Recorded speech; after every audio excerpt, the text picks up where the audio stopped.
Hello children, today we are going to discuss microorganisms. What are microorganisms? Microorganisms that are very small creature, very small organism that can be seen only through a microscope are called microorganisms or microbes. And children, the study of microorganism is known as microbiology. What do we call that? Microbiology. Now second thing, where are these microorganisms found? Most microorganisms they are generally hardy means they have hard covering and can be found in almost all kind of environment. They are found in hot deserts, cold icy polar regions. Some microbes live in cracks in the sea floor. Some microorganisms can even survive a volcanic eruption. So, in all odd conditions, we can find these microorganisms. Microorganisms are hardy, as I told you. They have covering, and we call this covering cyst. Okay. Now types of microorganism. There are 5 types of microorganism. First is bacteria. Second is second is algae. Third is protozoa.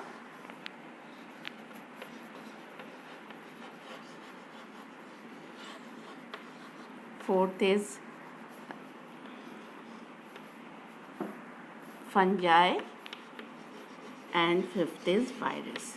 We will take up one by one each microorganism. First, we are going to discuss about bacteria.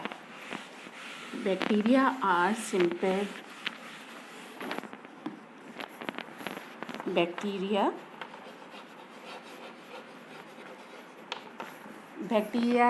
unicellular living things. They are found almost everywhere, in water, in soil, in air, and in bodies of most other organisms, like they are present in our body also. Okay, they have different shape. They are found in different shapes. There are main 3 different shapes. First is rod shape. This is called bacillus. When they are in the rod shape structure, it is called bacilli or bacillus, like lactobacillus. When they are in spherical shape, we call it cocci, like streptococci. When they are in spiral shape, we call it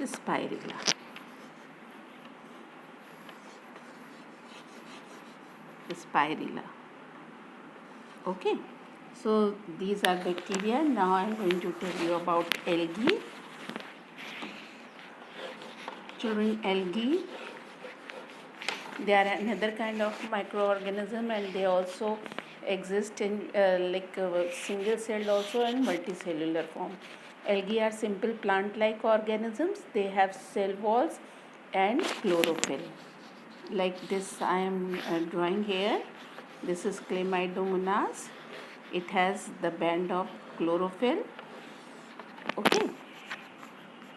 Algae can be unicellular or multicellular.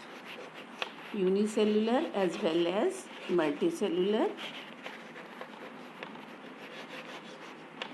Multicellular organisms, they make their own food just because of the presence of this chlorophyll. Because of chlorophyll, they can make their own food. They don't have roots, they don't have root stems or leaves.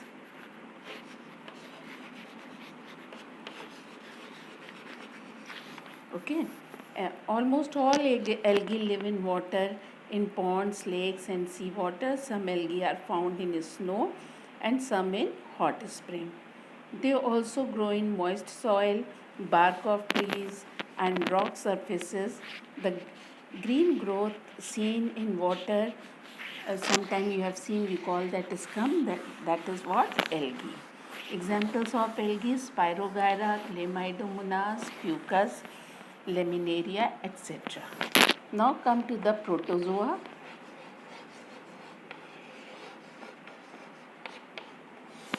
Protozoa, they are unicellular organisms, single celled, have animal-like characteristics. They can move, animal-like characteristic. They can move from one place to other place with the help of flagella, pseudopodia, cilia. Okay, they capture and eat food. Some protozoa live in fresh or salt water, other live in soil. Okay, example of this: amoeba, paramecium. Some protozoa, they cause disease.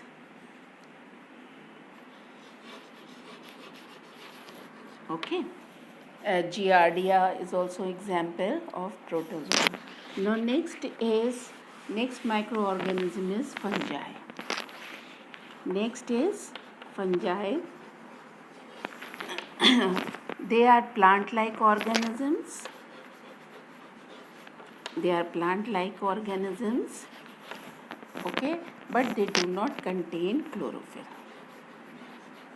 They do not contain chlorophyll. They may be unicellular or multicellular. They may be unicellular or multicellular.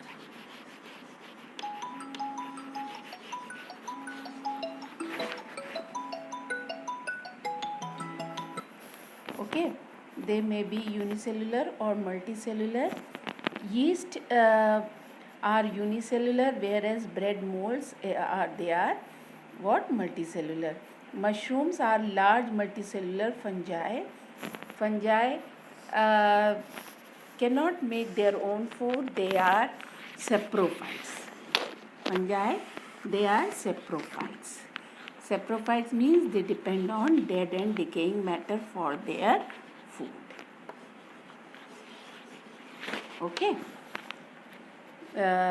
Fungi are present everywhere, from desert to cold region.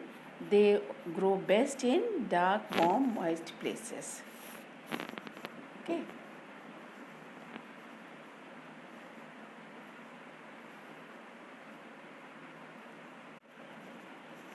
Now come to the viruses. Viruses are the smallest microorganism. Viruses, they are very unique, children. Viruses are the smallest microorganism. They do not have cellular structure like other microorganism, as I told you, like chlorophyll band or cilia, pseudopodia. They don't have structure like that. They are so small that they cannot be seen by a simple microscope. If we want to observe them, we require to see what, electron microscope. We need to use electron microscope.